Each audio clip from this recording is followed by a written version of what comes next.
I'm going to compare it to my Rock Bros flashlight na 800 lumens, and this is the result.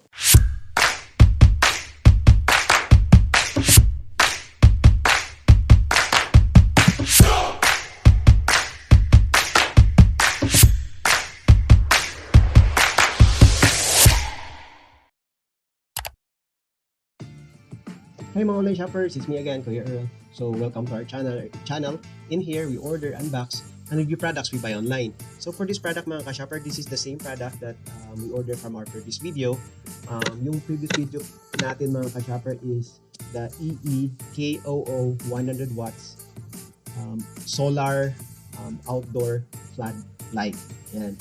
So in this time mga ka-shopper, since as we mentioned on our previous video, nabibili tayo na the same product pero this different seller and this different brand. Yan. So this time mga shopper, this is the Brightex Solar LED Flood Light 100 watts daylight. So for this product mga shopper, we got this during the time we purchased this, we got this for 1,099 pesos with the shipping cost from China to our place, which is Central Visayas to Magati. The shipping cost is 153 pesos. Pero meron tayong shipping discount which is 55 pesos. So in total we got this for 1,187. So compared to our previous order from Lazada, this one is medyo mahal but konti lang. The last price is 1,044 and this is 1,187. So just couple of lang mga shopper. 100 plus lang yung difference. So, this is yung lang ng mga ka-shopper, naka-box, tapos naka-bubble wrap. Then, sa likod, yan, may label na fragile. Yan, sorry. Yan, sorry mga ka-shopper, I need to change my view. Hindi, nakalimutan ko. Yan, so may label na fragile. Yan. So, yung packing ng mga shopper, very, lang, not so fancy, bubble wrap, tapos box. So, I think the same packaging what we had with our previous product. So, if you want to know more mga ka-shopper on the previous product, I'll be sharing the link on the description below so that you can view din kung ano yung review sa previous product natin.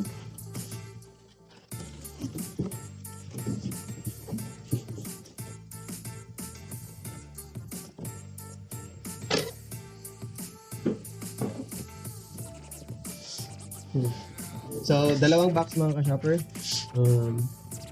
Yung isang box, yan, yung isang box, this is the solar panel. Tapos, yung isang box, this is the solar light. Same box, though different brand name siya. This is the Brightex Solar LED Flood Light. Tapos, yung previous na natin, that's the ep12 Solar Garden Light. But on the picture, the same lang yung image nila. But we try to purchase this hoping na different siya. But yan. So yung mga ka-shopper, the only difference is yung isang the other product, yung solar panel niya medyo rectangle and this one square siya. So I find this medyo malaki compare yung sa ep12 na solar light na solar panel. So yung solar panel ng Brightex, though the same siya mga shopper, 100 watts pa rin yung nasa label ng box.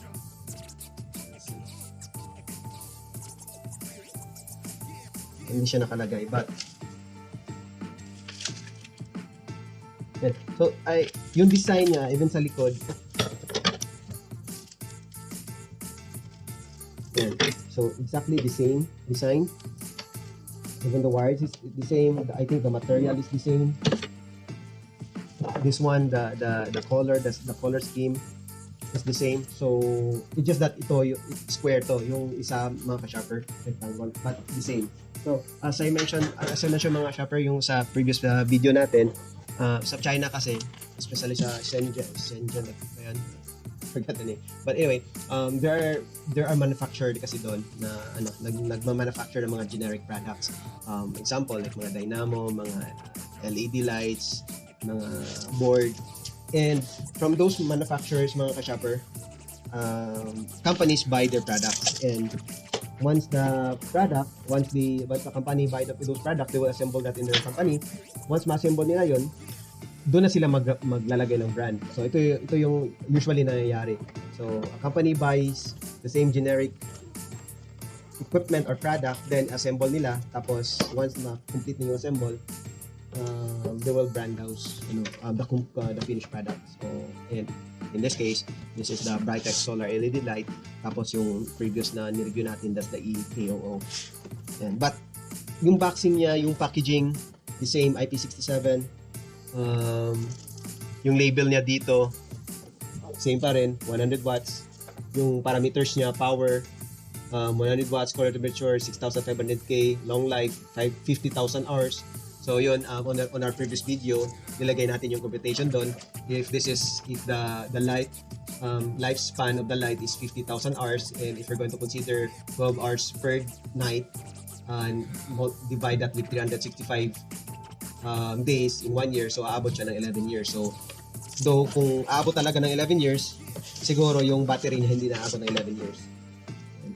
So but also, and as I mentioned also in my previous video, mga shopper, on the previous product, yung battery nito, I'm expecting na same yung battery sa mga vape batteries, and that's a very common na batteries. Ayan. So same talaga mga shopper, solar light, even yung the design niya, solar light, IP67, yung box niya, the same yung yung mga bolts na kasama niya, yung battery kasama niya, even the remote is the same. I'll be getting the remote from my other solar light.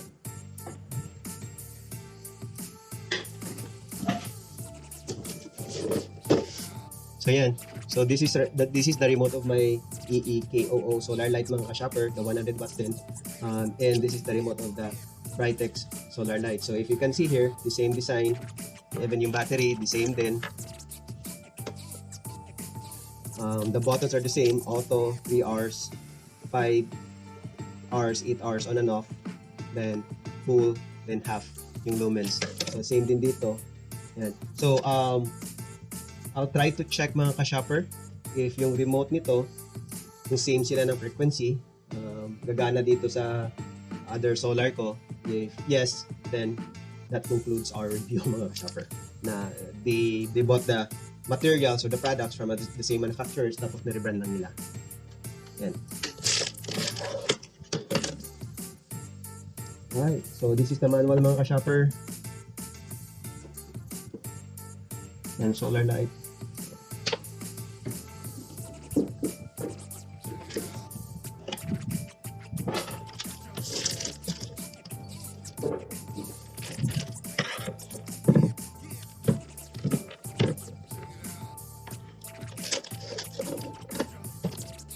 And so I'll be testing this tomorrow, mga ka-shopper. I'll be yung comparison niya, if there are difference sa lumens niya from the other brand. If not, then I'm inviting you to check my review on the other product, kasi it's probably the same.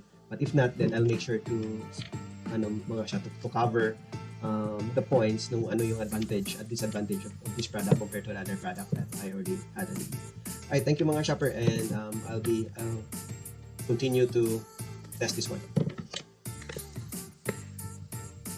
So we already installed the solar light, mga ka-shopper, and ito yung setup natin. The same yung setup natin yung sa Eco natin na brand.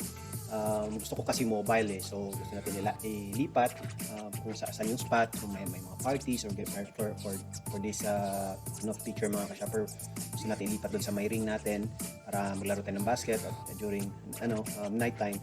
So yun. So correction pala, mga ka-shopper, yung battery niya hindi siya 18650. Meron tayong viewer na nag-suggest na siguro nabuksan niya yung ganitong product. Yung battery pala nito mga ka-shopper, hindi siya 18650 pero 32650. So I'm showing that on the screen. Mas malaki yung 32650. As confirmed mga ka-shopper, we already tested the device, and ito yon, yung sabi ko kanina, yung remote. Yung remote na ginamit natin dito, yung sa Brightex, pero gumagana siya sa eco natin na spotlight. So one remote lang. You can see, if I'm going to yan, set natin ng high na ilaw, or dito set natin ng 5 hours yan.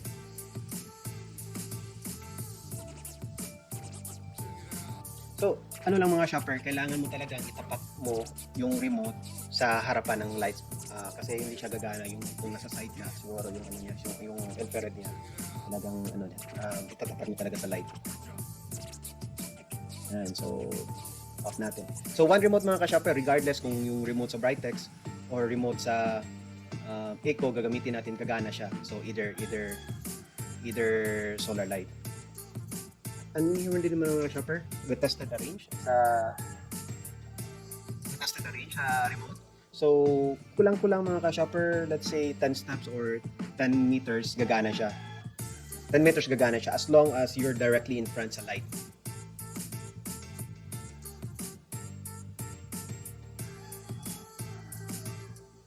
So we'll just skip this, forward this.